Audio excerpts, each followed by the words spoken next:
Welcome to Coleman Report Live. I'm Bob Coleman, and we're talking Main Street. Small business lenders help it grow. Lance, good to see you back. Glad to be. Your mom's okay. Katie, good to see you in warm, sunny Seattle. No?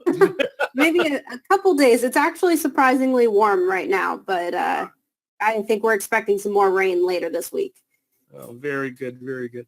Lance, ton of stuff going on. So glad you're back. A lot of questions. There's the certificates, you know about those. By the way, we do go ahead and have this on a YouTube channel, so you can go back and access any past show that you want. But let's start with the poll questions. And have you submitted questions to SBA regarding, we should have been more specific, Lance. Let's make it more specific regarding people. Yeah. Oh, I'm sorry, Bob. One of the things that was great about the 50-10-6 and the PPP release is SBA issued a list of all these SBA email contacts for different parts of SBA lending. So it's a great way for you to communicate and get answers to questions, or you can just email us. Yeah. It's the 67% who said yes. What type of response are they getting in terms of hours, days? What's your experience, Lance? I'm not sure. My experience, Bob, has generally been pretty quick, but I email specific people. Yeah, at SBA, so it's not really fair to compare. But I know, Bob, one of the things when I was deputy director that I instituted that I got a lot of flack about is I told all the employees in my unit that they had to respond to emails within 24 hours. And I think SBA probably is very responsive to those. Oh, they are. Yeah. Number 2, Form 3508 needs to be completed by borrowers that received a PPP loan prior to December 27, 2020. Is this true or is this false?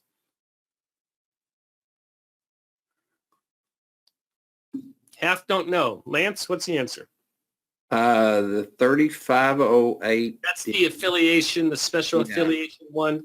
Katie knows. Katie, what's the answer? Katie, you take this one. Yeah, so this came out not that long ago. I think this was last week.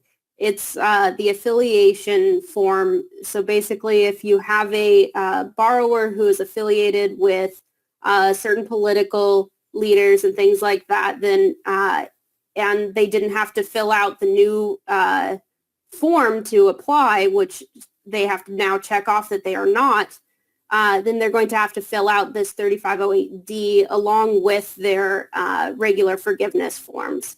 So I think it's just maybe 1 or 2 pages, pretty simple. You fill out who it was, and I think there's just an address and things like that. It's pretty simple. Yeah, but it's a logistic pain to go back to the well and say, hey, gang, you have to get this done.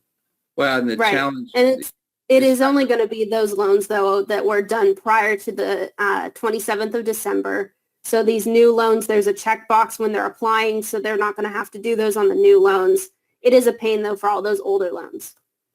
Well, and it's not going to, I mean, they may have to complete it, but it's not going to apply to the vast majority of PPP lenders, even though they'd have to complete. And why do you say that, Lance?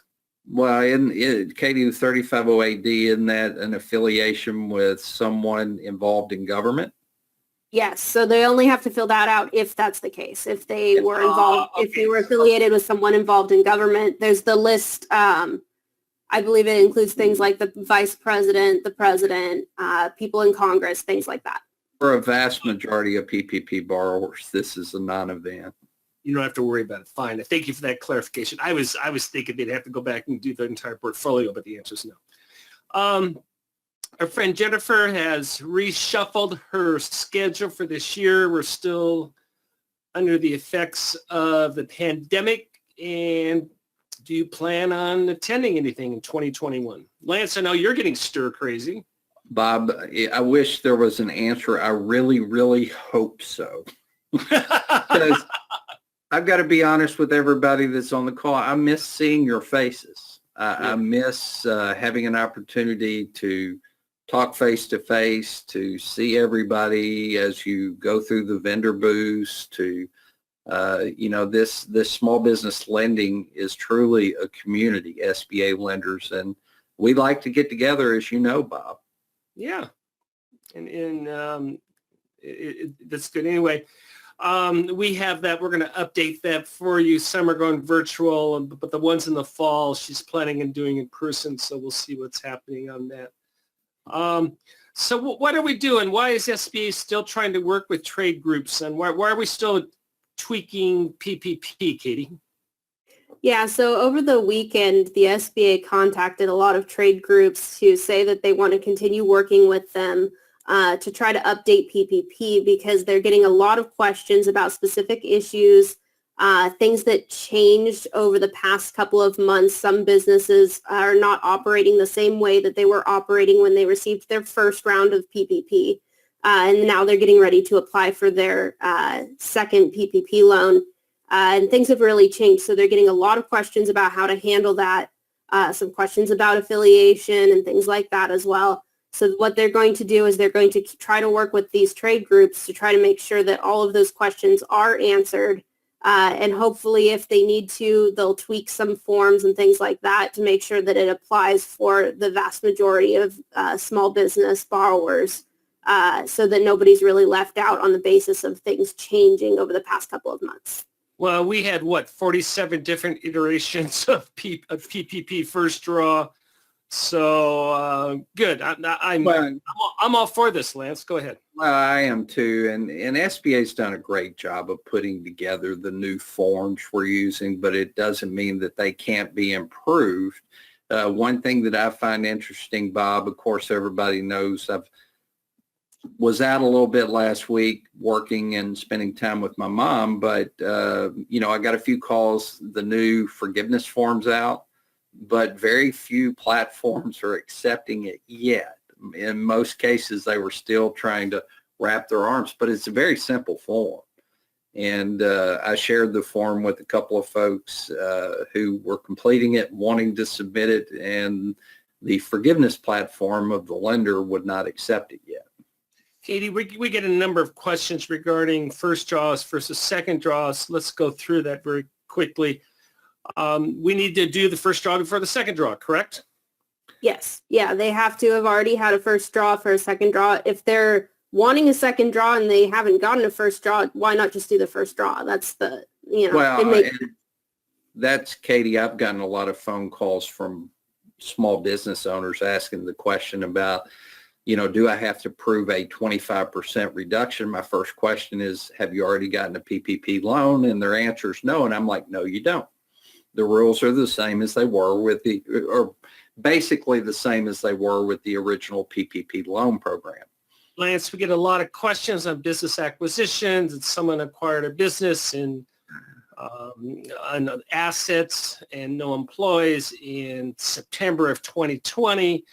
And now they're looking to get a draw. Can they get a first draw loan because they weren't around on February 15th? Did they go to second draw? What did they do, Lance? Well, there was some clarification on business acquisition loans where the original owner got a PPP loan and the new owner wanted to get a second draw PPP loan. And I originally thought that may not be eligible because it's in some circumstances, a different taxpayer ID, a different borrower.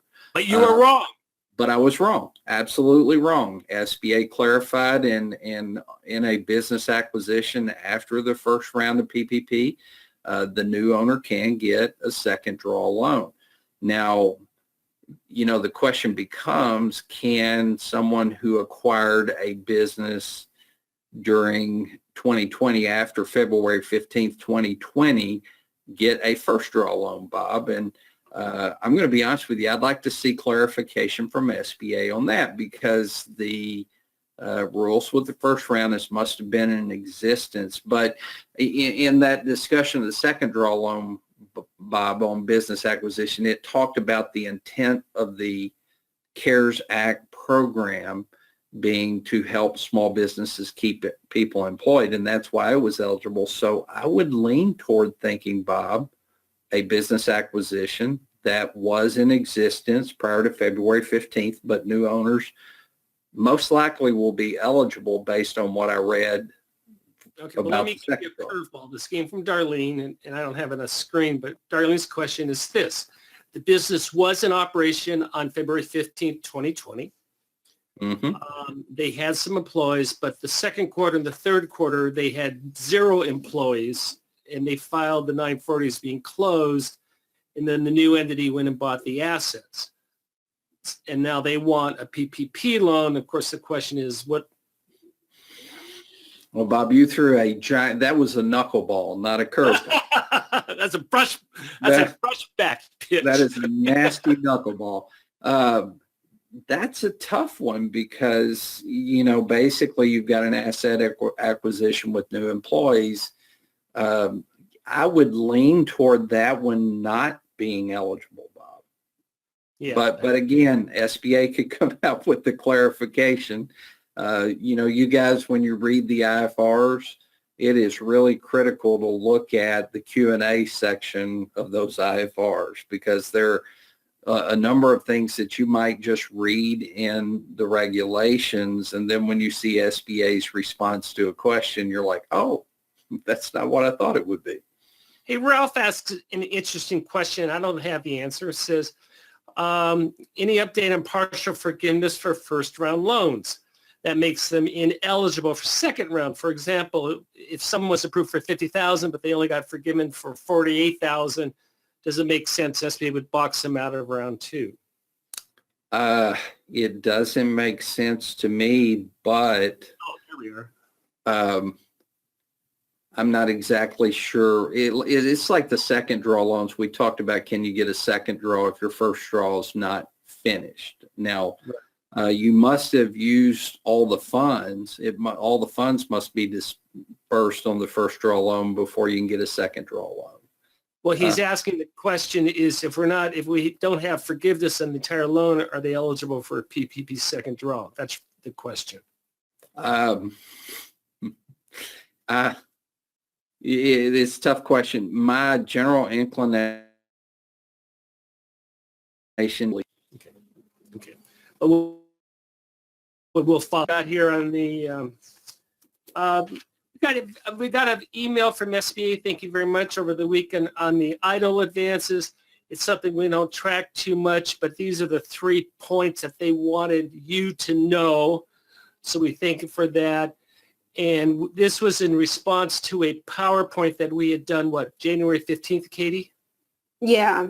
So it's just a clarification on a couple of things. What has opened is the idle advance, the targeted idle advance, not the regular idle advance. So what they're doing this time around is they're targeting certain low income areas, people who applied before and did not receive the full 10K, or those who applied and did not receive any loan because the funds ran out, and that's who's going to be targeted for this new advance. The regular advance that goes to about anybody who's eligible, that's not available. Correct. And they also wanted to say, hey, there is no special allocation for businesses in low-income areas. We did pick that up because that was in the preliminary press releases. It's in the legislation, but there is no logistical way to do that. So we're happy to provide that information. Lance, you said this is in the new SOP. You can now access it. It's in the dashboard. Well, we've put together all the email addresses for you, about 25 or 30 of them. So feel free to take advantage of that. The good news is we're not going to read them. The good news is, too, it's at the very end of the new SOP. So if you go to the SBA website and download that, you can scroll to the very end and find the email that goes with what you're trying to get an answer about. I think they're a lot faster at answering if you find one that's very specific to your issue. I've heard turnaround is typically within 48 hours, but I have heard much earlier as well if you manage to get the right person. So it's very helpful to have these emails on hand.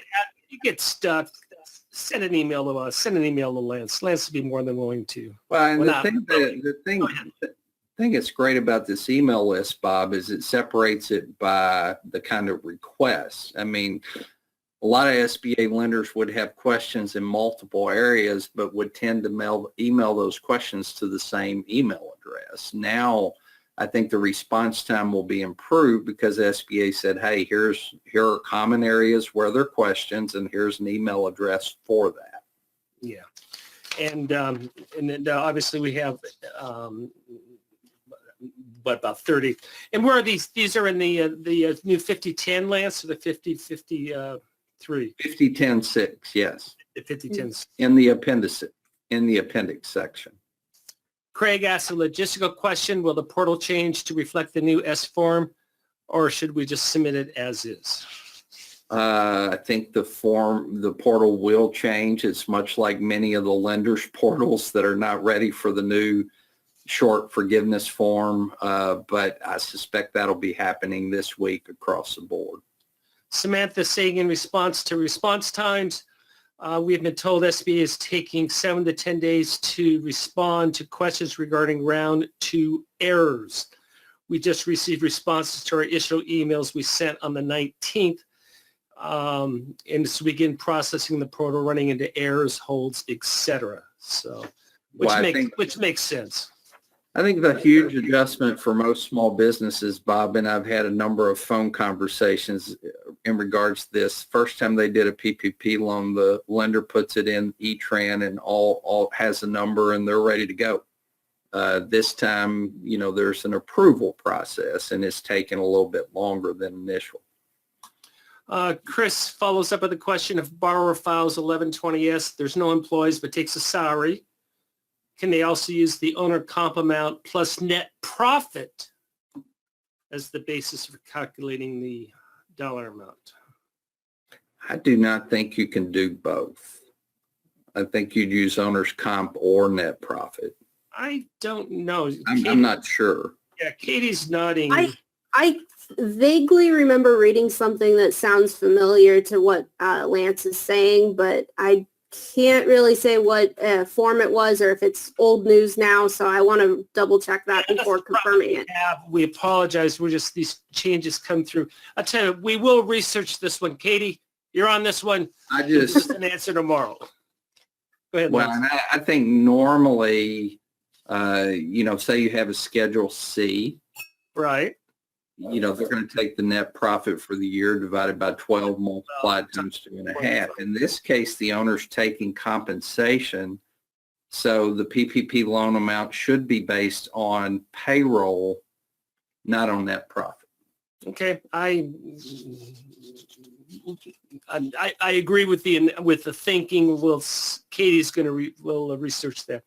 Lance, we got a bunch of webinars coming up. You're going to be very busy. Tell us what we're doing tomorrow and Thursday, and next week's going to be exciting. I'll start with next week. You're going to do all new debt relief on next Tuesday, and then we're finalizing the copy on. We're going to do one a little bit different twist. It's going to be for your borrowers, specifically for 72 NAICS code, and what your borrowers need to know and what answers you can give them. So the thinking on this is that you just send them the link and it's an add-on that you can have for them. And Lance, we'll expand this to all borrowers, but we're going to focus on that 72 NAICS code, restaurants and hospitality. And Lance, and this week you're going to be busy as well. In particular, we're going to talk about the new for SBA loan forgiveness tomorrow, and I'd encourage you. I know we're all inundated right now with new PPP applications, but the forgiveness process will be right around the corner. So it's time to get your training in place. Thursday, we're going to talk about how to determine a PPP loan amount, either with a first draw or second draw PPP loan. Very good, very good.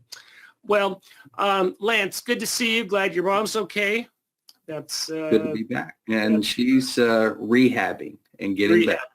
And I'm sorry, Lance, I told the story of her during the Dukes of Hazzard. I hope that's not offensive to you. No, Bob, it's perfectly okay. Now that we know mom's going to be okay, it was, if anybody's ever watched the Dukes of Hazzard, mom went airborne. About 8 feet in the air in the process, and like I said, I wouldn't smile about that, except I know she's going to be okay. But it was a pretty exciting accident for her, and I think the biggest thing she has to overcome is just the fear that she had when she was going through it. But mom's smiling, and she hurts a little bit, but she's getting better. Or she was in our family, the mocking that she would receive from from everyone. Very good, Lance. So I'm glad she's okay. We don't need to make fun of that, but I'm just happy she's okay. There and you everything's good. Katie, good to see you. Tomorrow, we'll catch you all tomorrow. And thank you for joining us today for Coleman Report Live and for supporting America's Main Street, one entrepreneur at a time. Have a great day. Have a good day.